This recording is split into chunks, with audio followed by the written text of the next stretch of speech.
మీకు hair fall అవుతుందా? India first liposomal Avengers gummies వాడండి, హెయిర్ ఫాల్ తగ్గించుకోండి.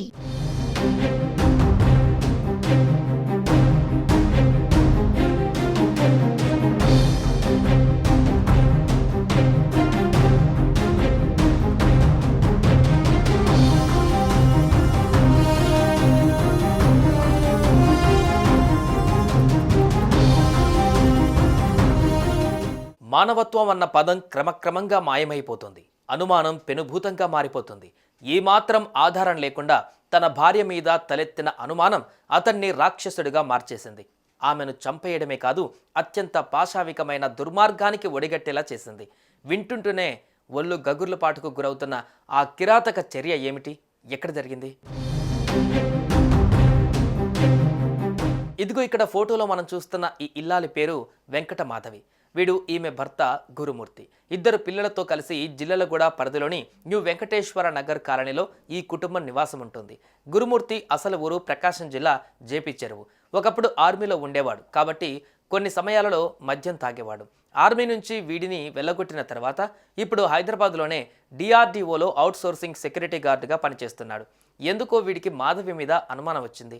ఈ అనుమానానికి అతని మద్యం అలవాటు మరింత ఊతంగా మారింది. మాధవిని వదిలించుకోవాలన్న అతని ఆలోచన పెరిగి పెద్దదైంది. గత కొంతకాలంగా అవకాశం కోసం ఎదురు చూడసాగాడు. సంక్రాంతి పండగ పేరుతో తన కొడుకు కూతుళ్లను వారి అమ్మమ్మ ఇంటికి పంపించేశాడు. అటు సంక్రాంతి కారణంగా తను నివాసం ఉంటున్న అపార్ట్మెంట్లో అందరూ సొంతూళ్లకు వెళ్ళిపోవడం అతనికి మంచి అవకాశమైంది. అతని ప్లాన్ అమలు చేశాడు. మాధవిని నిర్దాక్షిణ్యంగా చంపేశాడు. అయితే ఆ మృతదేహాన్ని ఒంటరిగా బయటకు తరలించడం డేంజర్ అని తలచిన గురుమూర్తి ఆమె శరీరాన్ని ముక్కలు ముక్కలుగా నరికేశాడు. ఆ ముక్కల్ని నీళ్లలో పెట్టి ఉడకబెట్టాడు. వాటిని తీసుకువెళ్లి తన నివాసానికి దూరంగా ఉండే ఓ చెరువులో పడేసి ఇంటికొచ్చేశాడు. ఆ పక్క రోజు తనతో మాధవి గొడవ పడిందని, ఇంటి నుంచి వెళ్ళిపోయిందని, ఫోన్ కూడా స్విచ్ ఆఫ్ వస్తుందంటూ మాధవి కుటుంబ సభ్యులకు ఫోన్ చేశాడు. వారితో కలిసి పోలీస్ స్టేషన్కి వెళ్ళి తన భార్య కనపడడం లేదంటూ రిపోర్ట్ ఇచ్చి ఇంటికొచ్చాడు. పోలీసులు మాధవిది మిస్సింగ్ కేసుగా నమోదు చేసి దర్యాప్తు ప్రారంభించారు. ఈ విచారణలో మాధవికి గురుమూర్తికి మధ్య తరచూ గొడవలు జరిగేవి అన్న విషయం పోలీసులకు తెలిసింది. అతని వివరణ కాస్త అనుమానాస్పదంగా కనిపించింది. గురుమూర్తి ఇంటికి వెళ్లిన పోలీసులకు అక్కడ గ్యాస్ స్టవ్, సిలిండర్ హాల్ మధ్యలో ఉండటం చూసి ఆశ్చర్యం అనిపించింది. గురుమూర్తి నాటకమాడుతున్నాడని చూచాయంగా అర్థమైంది. దీంతో విచారణ తీరు మారింది. దీంతో మనోడి నాటకం బయటపడింది. ఆమె మీద అనుమానం రావడం, ఆ క్రమంలో చంపేయాలని అనుకోవడం, అందుకు అతను చేసిన అత్యంత కిరాతకమైన వ్యవహారం బయటపడింది. మొత్తానికి మిస్టరీ వీడింది. పోలీసులు గురుమూర్తిని అరెస్టు చేశారు.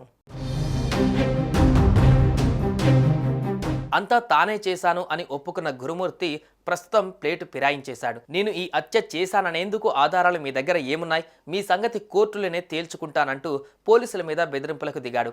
మరోవైపు గురుమూర్తే అంతకుడు అన్నది నిరూపించే సాక్ష్యాల కోసం పోలీసులు తీవ్రంగా శ్రమిస్తున్నారు. తప్పు చేసిన వారు తప్పించుకునే సమస్య లేదంటూ తెగేసి చెబుతున్నారు. ఏదేమైనా శీలం మీద అనుమానాలు ఇటీవల కాలంలో కాపురాలను కూల్చేస్తున్నాయి. కిరాతకమైన హత్యలకు ఊపిరిపోస్తున్నాయి. మాధవి మరణం ఇందుకు ఓ తాజా ఉదాహరణ. సుమన్ టీవీలో మీ పర్సనల్ అండ్ బిజినెస్ ప్రమోషన్స్ కోసం కింది నెంబర్కి కాంటాక్ట్ చేయండి.